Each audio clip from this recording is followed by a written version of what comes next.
Lo que decimos, el PP lleva días haciendo equilibrismo en esta cuestión. Un ejemplo hoy lo tenemos en Alcalá de Henares. Ahí resulta que tras la violación de una chica del municipio por parte de un joven de Mali hace unos días, hoy el Pleno del Ayuntamiento, con los votos de Vox, ha aprobado una propuesta en la que el PP pide el cierre del centro de acogida temporal y en la que los populares se hacen suyo el argumentario de la extrema derecha. ¿Por qué decimos esto? Porque llegan a decir que esta población que ha llegado de fuera tensiona los servicios municipales, genera alarma social, genera inseguridad.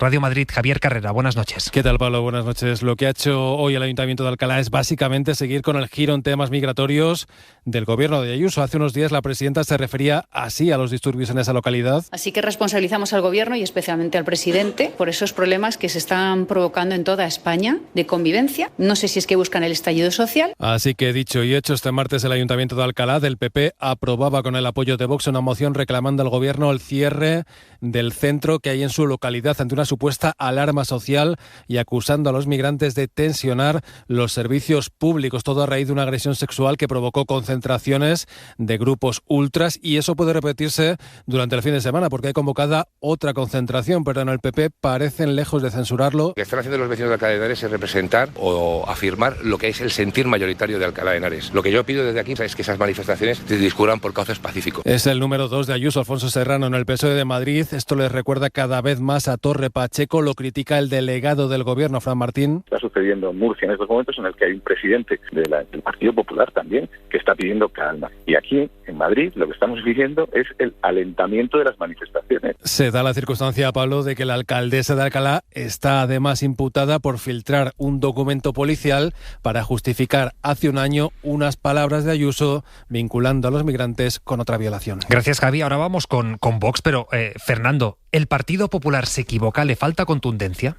Sí, absolutamente. Yo creo que el Partido Popular no sabe cómo tratar con Vox. Es decir, esta duda que tiene siempre entre si pactar con ellos, no pactar con ellos, ir a por su electorado, que en definitiva es lo que le puede hacer ganar unas elecciones, el saber que la existencia de Vox es lo que impide que puedan gobernar. Yo creo que no lo saben gestionar y están en esta situación, digamos, intermedia de indefinición que no termina de ser ni una cosa ni otra.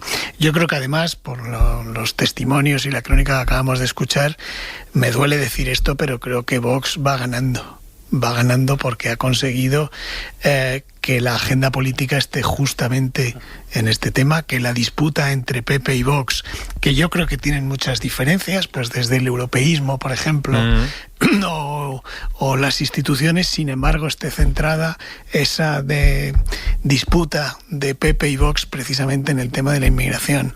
Que a su vez, además, el PP acepte utilizar el argumento de la inmigración para confrontar con el gobierno de Pedro Sánchez. Yo creo que eso hace que tengamos que constatar que a día de hoy Vox va ganando. Es decir, porque la agenda política está en ese tema y además está en unos términos.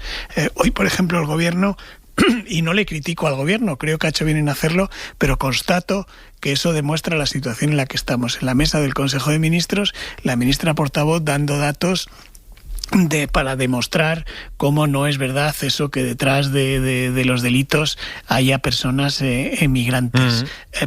Creo que ha hecho bien en hacerlo, pero constato, insisto, que es la constatación de que si ya estamos en ese debate, incluso desde instituciones como la mesa del Consejo de Ministros, quiere decir que Vox nos va ganando, probablemente porque tiene menos complejos para hacerlo, porque no tienen principios, porque el respeto a los derechos humanos que podemos tener cualquiera de nosotros o el resto de partidos, ellos no lo tienen, pero hoy por hoy o encontramos una fórmula para ganarlo, porque si no nos van ganando. Pero es que sorprende, Manuel, que el PP no diga yo marco distancias con esta gente de manera radical. Al final el PP sí necesita que no haya fuga de votantes a Vox, pero es que también necesita una parte de votante moderado, de centroizquierda. Es muy difícil seducir a un votante con este discurso, con esta estrategia relativamente moderado.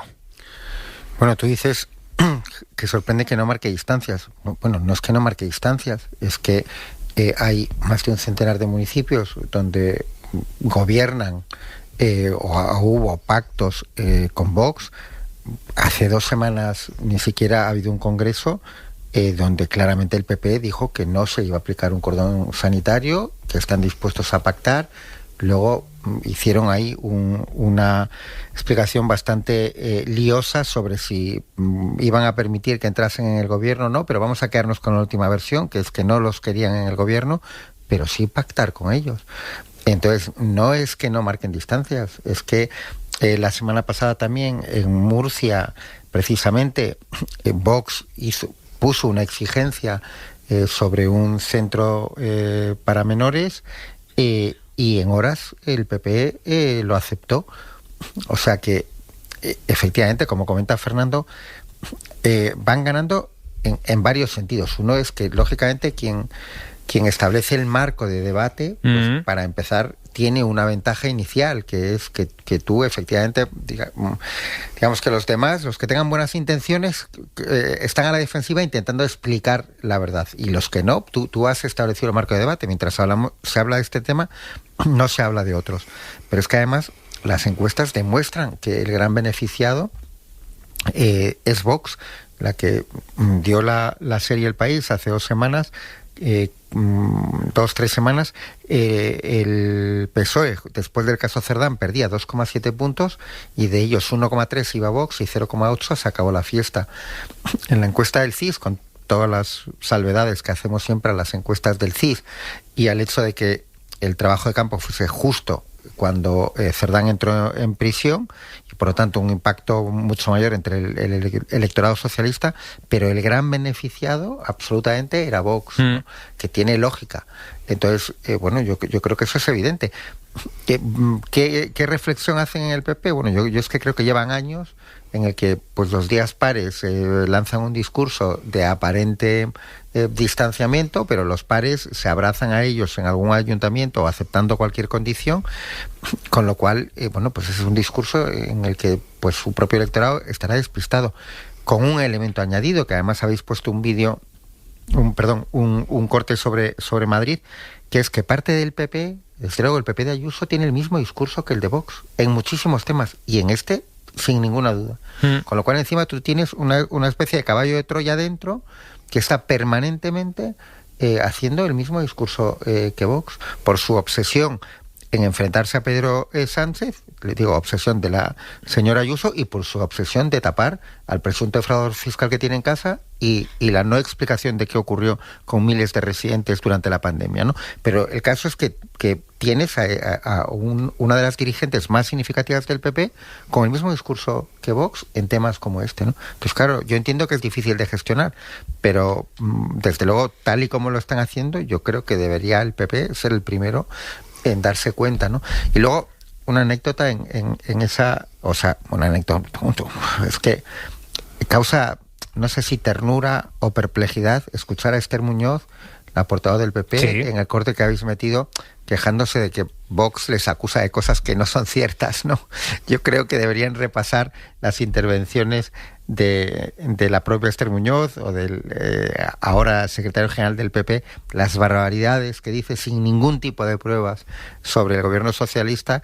Y bueno, ahora que le están aplicando la misma medicina, a lo mejor les debería llevar a reflexionar sobre ello y regular algunas de sus intervenciones y darse cuenta de que no todo vale, ¿no? De que no, la primera barbaridad que se te ocurre no la tienes que soltar en público. Esther, no sé si van a corregir esto. Bueno, yo creo que no, y por recoger donde ha dejado Manuel, utilizando la misma lógica aplastante que ha utilizado Isabel Díaz Ayuso para responsabilizar al gobierno de Pedro Sánchez de lo que ha ocurrido y lo que pueda ocurrir en Alcalá de Henares, podríamos decir que la Comunidad de Madrid o Isabel Díaz Ayuso son responsables de lo que ha ocurrido en Torre Pacheco. Porque... Ayuso en Torre Pacheco, ¿eh? Claro, Ayuso en Torre Pacheco. ¿Por qué digo esto? Porque algunos de los cabecillas y de los convocantes de esas concentraciones son personas que están financiadas por la Comunidad de Madrid. A través de publicidad institucional. A través de la publicidad institucional. Quiero decir, todo esto no se monta solo a través de las redes sociales. Es muy importante subrayar que detrás de las redes sociales, o para apoyar a lo que se mueve en las redes sociales, ha habido desde hace años medios de comunicación que estigmatizaban al migrante y que lo igualaban, lo equiparaban con delincuencia o inseguridad ciudadana. Es así. Hemos visto infinidad de reportajes en diferentes medios. Y dan audiencia y dan clics, que es lo peor. Infinidad de reportajes con este planteamiento, y hemos visto infinidad de medios de comunicación que utilizaban como referente mediático habitual al líder de Desokupa, que es, desde mi punto de vista, un delincuente común, además de un fascista, que es uno de los promotores de lo que ha ocurrido en Torre Pacheco. Por lo tanto, yo creo que independientemente de que Isabel Díaz Ayuso represente aquí en Madrid lo mismo que representa Vox, en algún momento, no sé si Esther Muñoz, Tellado diciendo que Vox es un partido de Estado, o Isabel Díaz Ayuso, pero en algún momento se tendrán que dar cuenta de que legitimar este tipo de actitudes nos llevan a lo que decía Miquel Ramos hace un momento, si es que está escrito, nos llevan a los años 20, a los años 30 del siglo pasado en Europa, a cómo surgió el nazismo, cómo se llegó al fascismo en Italia, y vamos exactamente por el mismo camino. Es decir, el método es idéntico, es generar miedo, provocar el caos, instigar a la confrontación y presentarse como salvadores de una patria en la que solo caben ellos y los que piensan como ellos. O sea, la senda está absolutamente trazada. Y a mí, sinceramente, que el Partido Popular no trate de establecer, no sé si un cordón sanitario, pero sí una línea divisoria clarísima entre lo que es Vox y lo que quiere representar él, me parece que en este momento es tremendamente necesario. Es que por completar el dibujo, para entender exactamente qué es Vox, yo creo que es significativo que pongamos encima de la mesa dos cosas que han sucedido hoy.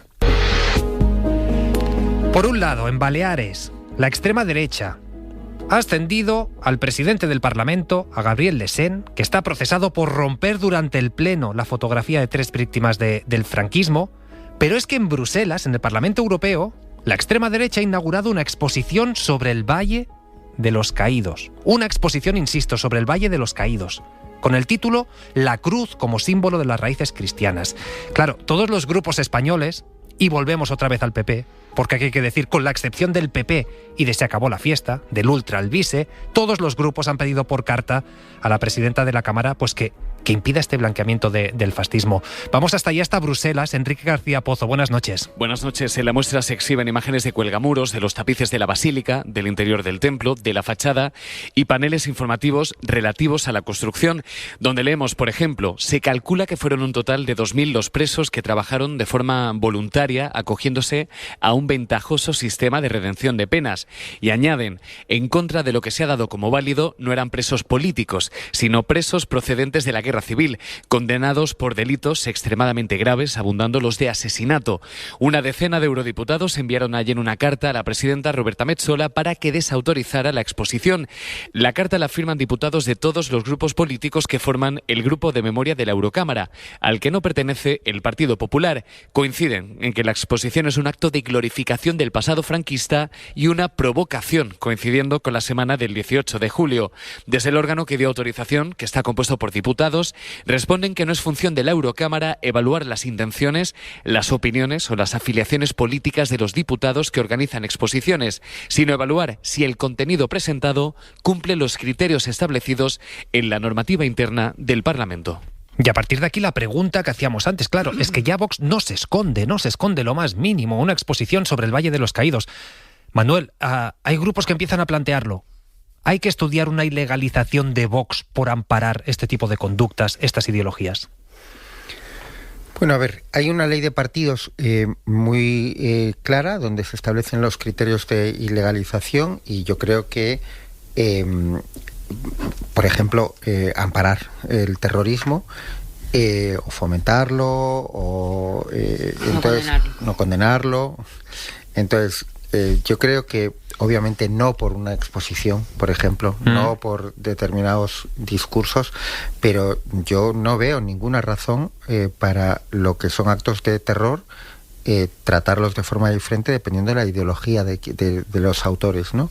Yo creo que ahí hay que avanzar. Y luego yo creo que hay otro terreno absolutamente que además los propios periodistas hemos aceptado como algo normal, y es y ahora el compañero que está en Torre Pacheco estaba sufriéndolo, ¿no? Que es Vox tiene una actitud completamente antidemocrática con los medios de comunicación, una actitud que atenta contra la Constitución. ¿Por qué? Porque la Constitución establece, creo que es en el artículo 5, que el funcionamiento de los partidos tiene que ser democrático. Y la actitud que tiene Vox respecto a los medios de comunicación, no permitiendo entrar a sus ruedas de prensa lo que considera, a quien no le ríe las gracias, etcétera, etcétera, es un funcionamiento no democrático.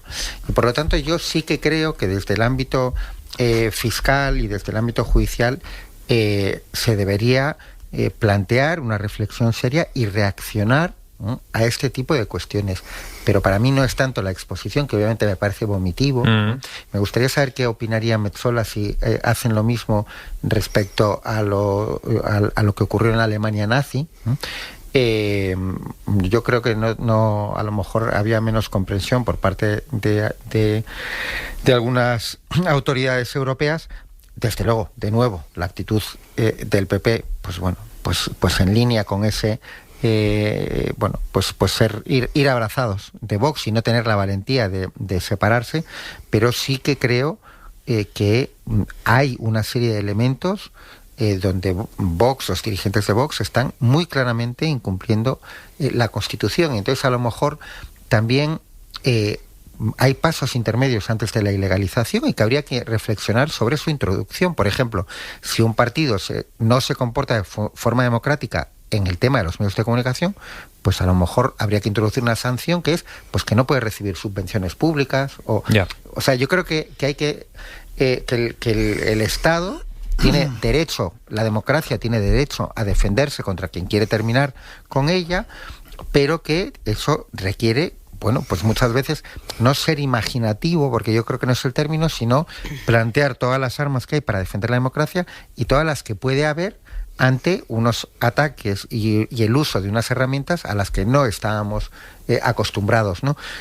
Hoy, en un artículo, Javier de Lucas recordaba lo que ocurrió en el Ejido, que hubo un pogromo en el año 2000, muy potente también, pero en aquel momento en España no existía un partido como Vox que diese amparo. No tenían las redes sociales el impacto que tienen ahora, obviamente, pero ahora que sí que existen todos estos elementos, obviamente la capacidad, que antes lo menciona Esther, ¿no?, de un efecto contagio es mucho mayor. Por lo tanto, yo creo que el Estado tiene que pensar, poner en marcha todas las armas necesarias para defender la democracia, porque de lo que estamos hablando aquí es de si se salva la democracia o los partidos fascistas aquí en Europa o lo vemos con Trump en Estados Unidos, consiguen otra vez imponer su modelo de sociedad, que es muy, muy sencillo, que es todo el que no opine como ellos sobra.